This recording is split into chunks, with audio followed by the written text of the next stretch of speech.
So being here today with all of you professionals in life skills and lifelong learning is just something that's very humbling. I'm very grateful to be here. I'm very appreciative of that.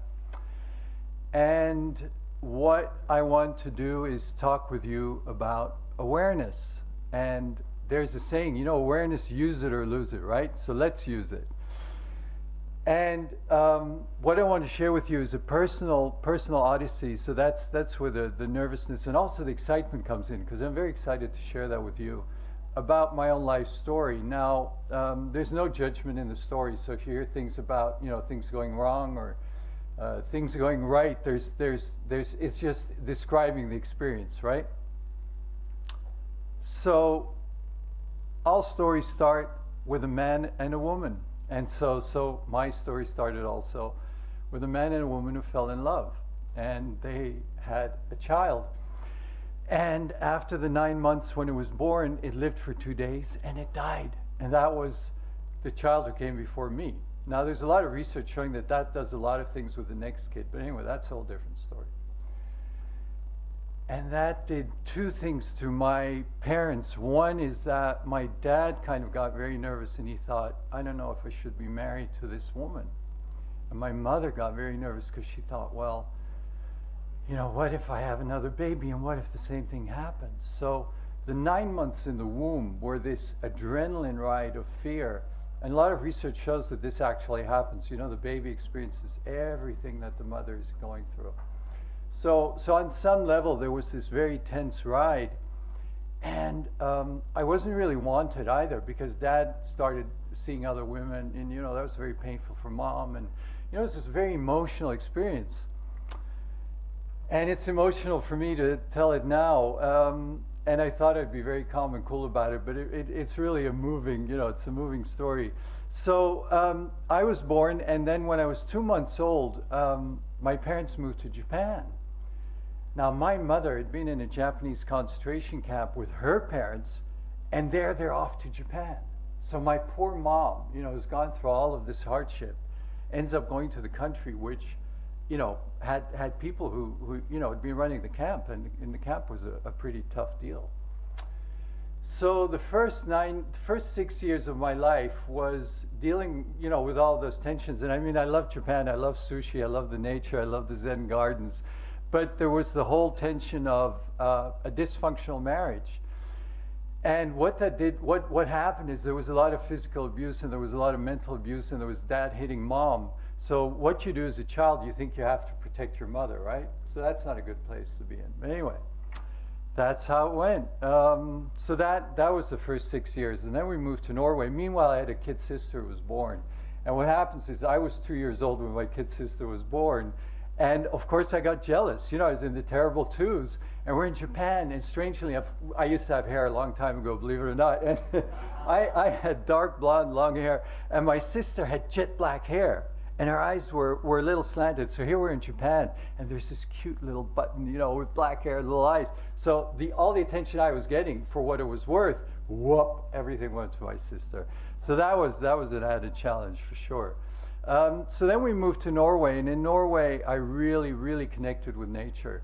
So nature, you know, being with the animals, being with all the elements, that was really what sustained me through those very rough years. I became very good at school. I excelled academically. I had a lot of friends. I was a popular kid. I felt at home. I feel like I do here. You know, it was an international community. I felt very good.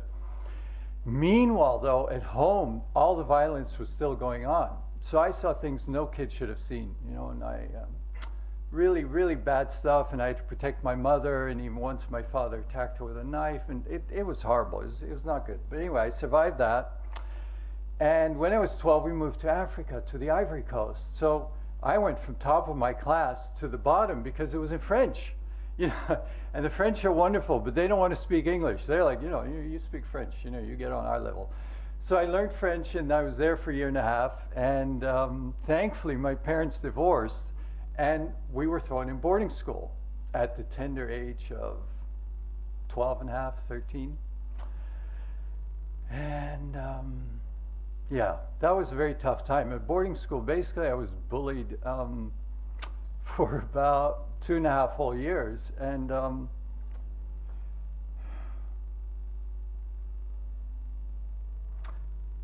there was, there was physical abuse, there was mental abuse, and the worst thing is the loneliness. I got so lonely, and I didn't think I'd be so emotional, but here we are. And I was bullied and bullied and bullied, and what happened is I went from this very extroverted kid to this very introverted, very fearful child.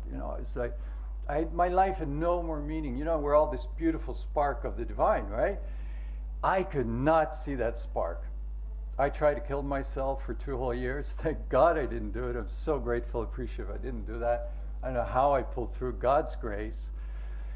And after 2 years, I did the only thing that saved me. I started acting out. So I broke all the rules. I started drinking, smoking, doing drugs, hanging out with all the bad kids. It's not a good thing, but it saved me. Because when you're in depression and suicide, it's one step up, right? So amen for that. And I got kicked out of boarding school, of course, and all these wild stories were told about me, and blah, blah, blah, and they tried to put me in this juvenile, correctional institute, and I had a great grandmother, and I talked to her, and I said, Grandma, you don't believe all this stuff, do you? I mean, I don't mean to be doing this. And she was the only one, thankfully, who said, no, I believe in you, I'm supporting you. And, thank God for grandmothers. Really, and the thing, though, why I want to speak with you about awareness and why awareness is so important is because, and I forgot to tell that at the beginning, the thing is that I want to talk about love first, because it's my favorite topic, but when we love, awareness doesn't always, it's not always there, whereas if we're aware, love will come.